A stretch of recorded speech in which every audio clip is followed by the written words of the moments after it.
Right, so we will be discussing about the arteriosclerosis today, right? Okay, in the previous lectures में आपको बताया था मैंने कि फॉर एग्जांपल arteriosclerosis हमारे पास कितने टाइप्स थे.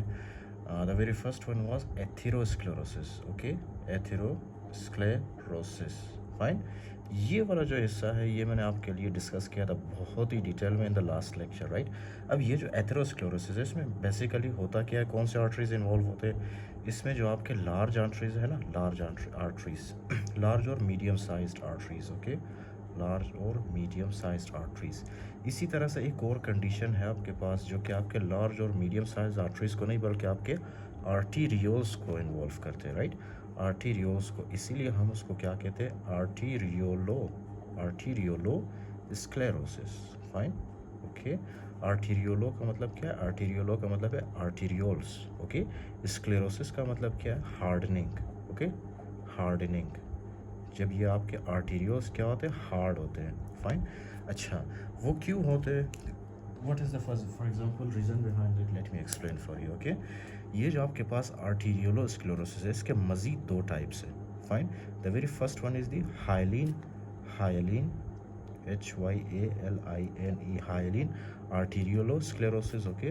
और दूसरा है आपके पास हाइपरप्लास्टिक आर्टीरियोलोस्क्लेरोसिस जिसमें क्या होता है? Hyperplasia of smooth muscle. I will explain this condition, okay. First of all will discuss about the hyaline आर्टीरियोलोस्क्लेरोसिस.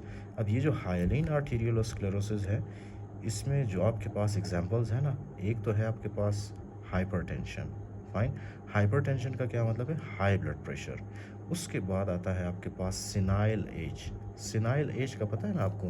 जैसे जैसे फॉर एग्जांपल आप एज करते जाते हो, आप बूढ़े होते जाते हो, so that is called as the senile, okay, fine, the act of getting old. अच्छा, हाइपरटेंशन है, सिनाइल एज है, उसके अलावा है diabetes mellitus, fine. Now listen very carefully. ये जो आपके पास हाइपरटेंशन है ये आर्टीरियोल्स को कैसे डैमेज करता है? First of all let me build a concept for you. This is a person. ये जो पर्सन है ये जो आपको नज़र आ रहा है this is the kidney of the person, okay. ये किडनी है उसका. अब किडनी के अंदर आपको पता है 1.1 टू 1.2 मिलियन नेफ्रॉन्स होते हैं, फाइन. इसी तरह एक किडनी के अंदर 1.1 टू 1.2 मिलियन नेफ्रॉन्स और दूसरे किडनी के अंदर भी 1.1 टू 1.2 मिलियन नेफ्रॉन्स होते हैं इसमें, फाइन. अच्छा, ये किडनी हमारे पास फॉर एग्जांपल एक किडनी के अंदर से मैंने एक नेफ्रॉन को बाहर निकाल के यहाँ पे ड्रॉ किया है, फाइन. ये डायग्राम तो शायद आपने देखा होगा पहले. This is your afferent arterial, okay. This is your AFFERENT afferent arterial, right. और यहाँ पे जो है ये वाला जो एरिया आपको नज़र आ रहा है this is your efferent arteriole, okay, efferent arteriole, right, okay. Now listen very carefully. This is very obvious, ये आपको पता है. There is no need to build any concept, okay, because the concept is already in your mind. ये जो hypertension है आपको पता है ना, हाइपरटेंशन क्या है? Increase blood pressure. जब ये आर्टीरियोल्स के अंदर ब्लड प्रेशर ज़्यादा होता है तो जाहिर सी बात है ये जो ब्लड है इसके अंदर, राइट, दीज ब्लड, ये जो ब्लड है ये क्या करता है? एंडोथेलियल सेल्स के ऊपर प्रेशर ज़्यादा मारता है, राइट. ये प्रेशर डालता है इनके ऊपर. जब प्रेशर ज़्यादा होगा तो जाहिर सी बात है कि there are more chances of endothelial cells to get injured, fine.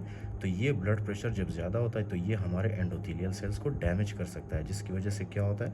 आर्टीरियोलोस्क्लेरोसिस, इनकी हार्डनिंग होती है, फाइन, विथ टाइम. जब ये हाइपरटेंशन क्रोनिक होगा तो that can damage our afferent arterioles. इसी तरह है सिनाइल एज आपके पास. सिनाइल एज में क्या होता है? जैसे जैसे इंसान बूढ़ा होता जाता है ना उसमें क्या है कि ये जो आपके पास आर्टीरियोल्स हैं उनकी हार्डनिंग होती है, उनकी स्क्लेरोसिस होती है, right. And this is a natural phenomena, right. उसके अलावा है आपके पास डायबिटीज़ मेलाइटस. अब जो डायबिटीज़ मेलाइटस है जाहिर सी बात है डायबिटीज़ मेलाइटस में क्या होता है?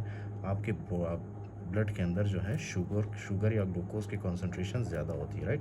And this sugar will start depositing first of all into your subendothelial area. ये आपको नज़र आ रहा है this is the endothelial cells, right.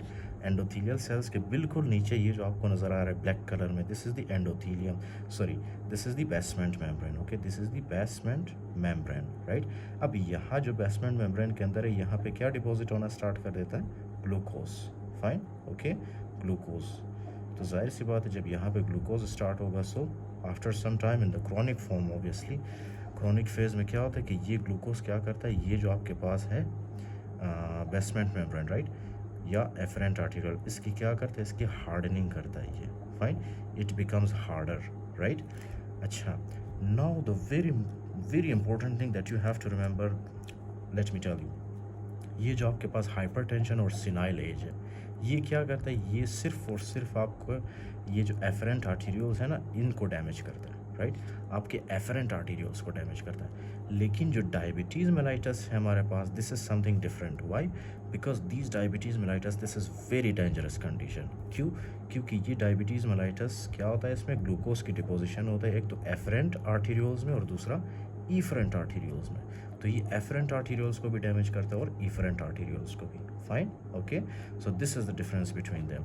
Hypertension और सिनाइल एज सिर्फ हमारे एफरेंट आर्टीरियोल्स को डैमेज करता है, हालांकि हमारे पास जो डायबिटीज़ मेलाइटस है वो एफरेंट आर्टीरियोल्स को भी डैमेज करता है और ईफरेंट आर्टीरियोल्स को भी डैमेज करता है. So this is something which is very important and you have to remember this, right. Okay.